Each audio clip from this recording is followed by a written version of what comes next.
audience. You probably have people watching this because this is like a very hip hop platform.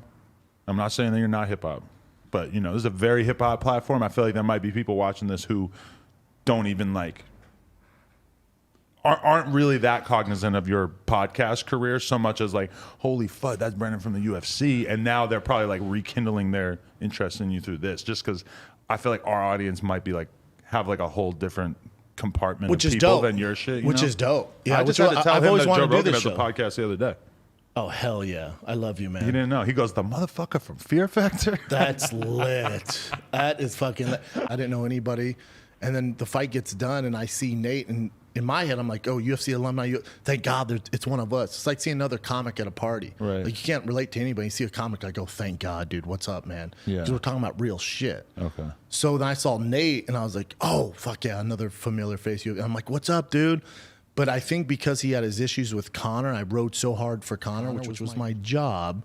He thought I was like super pro Conor and anti him. So there's this weird animosity, and you know that's the way he grew up, right? Like he's gonna settle his arguments with his fist, which I appreciate. I'm down for that, but it was just like caught me off guard. I'm like, whoa, what? Right. What the fuck are you talking about? You're down for that? Like if you had a problem with one of your friends these days, you guys might just have to go scrap it out. I don't want to beat anybody up, you know what I'm saying? But doesn't it seem kind of immature at this point in your life? As a dad, as a father of two at 38, that's fucking weird. But at the same time too, like if there's road rage or something like that, and you feel some type of way, or to me, if there's comics talking shit about my boys and you feel some type of way, it's like I would rather you try and beat me up or do something physically instead of just talking all this shit. Like there should be some repercussions. But talking shit is like your opinion, whereas fighting is just like figuring out who's better at fighting. It depends, right? Because like if it's road rage, right, and the guy gets out of the car, and if it's like, well, that's a situation where you might be in danger no too. guns, dog. Like no guns. Like Sean Strickland, the UFC fighter, was in an altercation. He pulled over the guy and goes, "I'm down to settle this, dude. No knives, no guns." And the guy pulled out a gun. He's like, "Fuck," and just kept going. Like to me, that's gangster as shit. Wow. Yeah, Sean Strickland's gangster. So I'm down for that because there should be repercussions. Like you want to talk all this shit, and then I see you in person, keep that same energy. Not that I'm physically gonna hurt you, but what we say on social media, you're not gonna have that same energy in person because we don't talk to each other the way we talk on Twitter. Right. You're just not.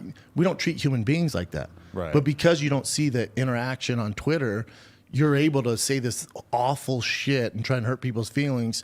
And then because it's worldwide, it's global, you're going to get other people that have that same issue with you. And then they relate on that hate. Yeah. You know what I'm saying? It's these tribes. And we're back in the day, like say you're in a village, there's one hater. Right. And he's just talking shit to himself. And you're like, all right, whatever, dude. Well, now that dude has access to these other villages with haters. You might have 100 villages where 100 people love you, but now you have 100 haters. That's the way I look at it.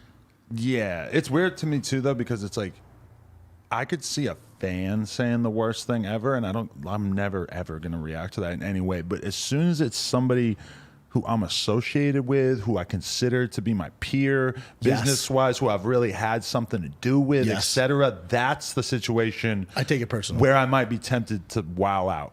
Agree. Whatever that may be. But let me ask you this: have you ever had somebody, one of your peers, somebody doing better than you, hate on you ever?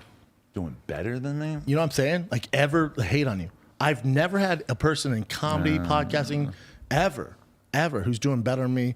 Certainly the rare case. Whatever you want, like however you want to numerically, like financially not doing better, shows aren't better, comedy is not better. I've never had anybody who's more successful than me hate on me, ever.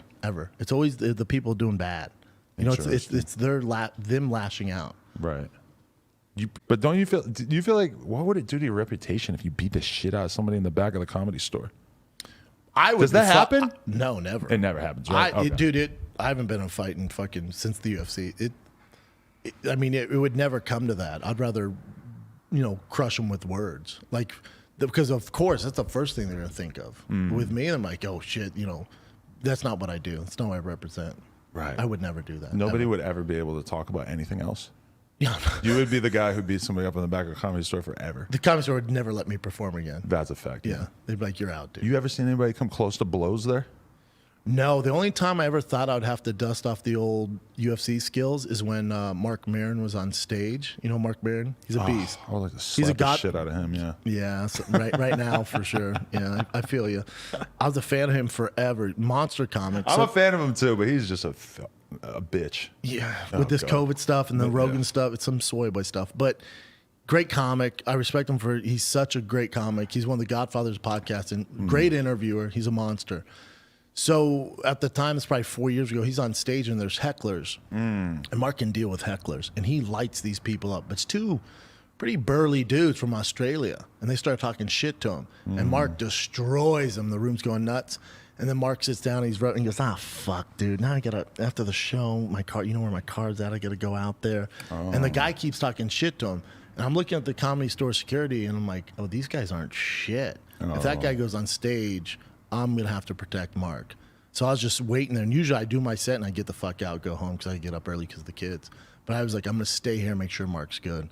But that was the only time I'm like, all right, if that guy goes on stage, I'm going to show my loyalty to Mark in the Comedy Store and take care of these hecklers. Right. That was the only time I was like, I might have to fucking do some shit tonight, you know? That would have been epic. That'd been pretty cool. They shut up, though. That would be weird given how things have gone with Mark Maron. I know, right? It would just seem like you probably weren't the most likely person to be defending him. I know. You know, I was at the Comedy Store the other night, and me and him had a great convo, man. Right. He's a good dude. But I think, yeah, when I saw you, I was like, oh, I should probably say something. And I was like, oh, I don't think he likes me. And I don't know what I have no idea where that thought came from. I'm like, fuck it, I got my car. Then I was driving all through the night. I'm like, I should have fucking said something. I'm a fan. Why wouldn't I say something? That's crazy. I know. Wow. I've probably done that to so many people too. Or like somebody will hit me up and I'll be like, oh my God, like I followed this guy in 2016 and he never followed me back. And so I thought that he probably didn't like me. And then he just hits me up randomly and I'm like, oh, that was all in my head. Yeah. Like they're not thinking about you, dude. We're such pathetic, insecure fucks. Correct. And